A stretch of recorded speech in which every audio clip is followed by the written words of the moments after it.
Hey guys, well I finally finished putting on the Arashi rear sets. Alright, they look pretty cool. Um,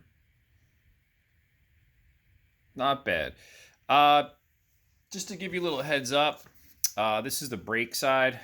It took me about 40 minutes to do the brake side. Nothing too complicated. The spring to the brake lever was a little tricky putting on.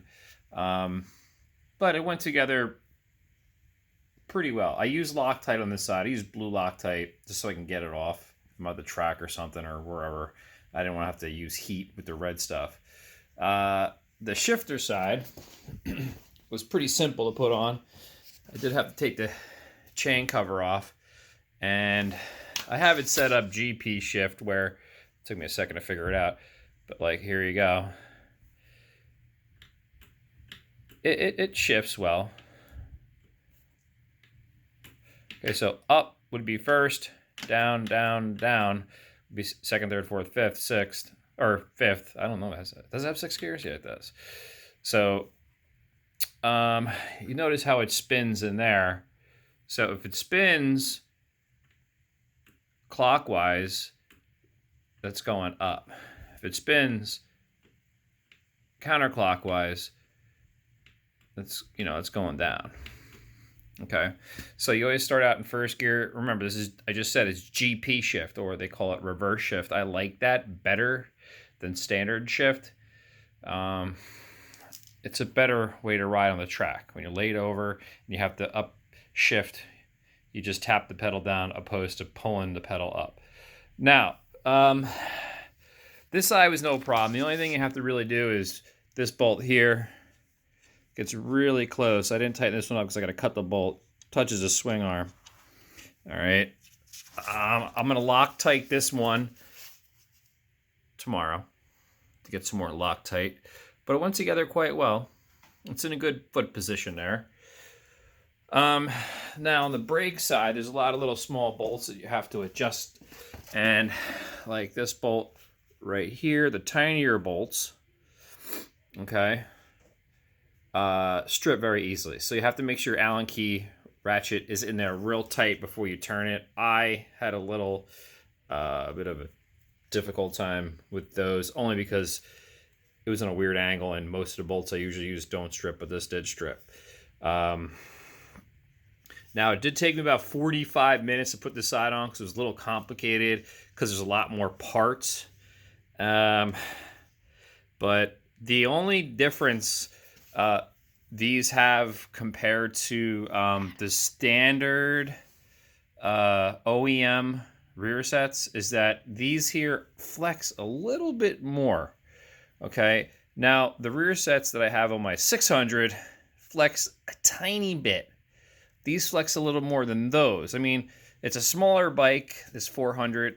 I don't think that's going to be a big issue, but for some people it might be if you're like 200 pounds plus like me. I also did have to lift the rear brake line to give a little extra slack, okay, because these are actually kind of like more of a forward tilt with the back brake master cylinder there. And the other thing is, it was quite concerning that I had to use quite a bit of Loctite on this. There's so many little bolts that the directions made me nervous about. Make sure you Loctite the bolts, okay? Okay, that kind of scared me. So I did add a lot of Loctite. Like I said, I ran out. I had a tube of it. Never thought I'd use it all, and I did use it all. So I'm gonna get some more to do the left side, the shifter side, but the brake side is all Loctited up.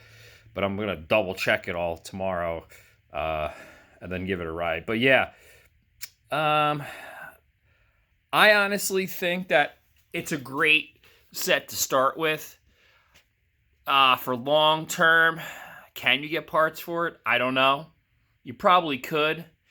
If you crash on it, you're gonna bend them. You might be able to bend them back, so you might want to keep your OEMs with you if you go to the track. If not, you might have to bend them and get them working again. But yeah, I'm going to end up using these to see how they work.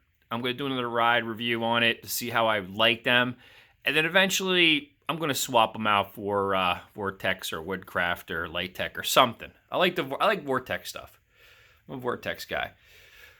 So yeah. Now the shifter here on the shift side, it just all seems like it kind of sticks out kind of far to me, you know?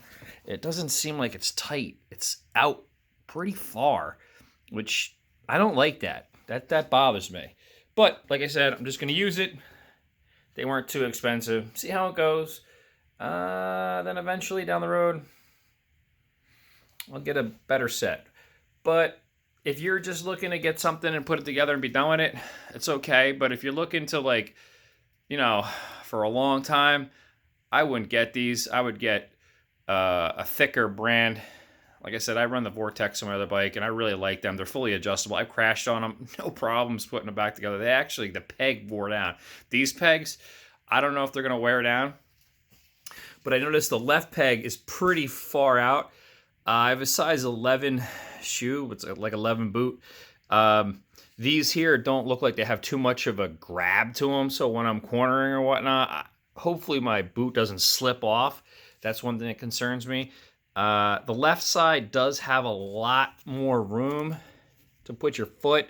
It's wider than the brake side. The brake side seems kind of congested over there. It's real tight. There's not really that much room. Like, size 11 boot is going to kind of like it's going to take up the whole peg. And getting my tippy toe up on that knurl right there, it might slip off onto the side knurl. I don't know. I'm going to try them out. But I think for street riders, generally just going around, they'll be good. Definitely be good.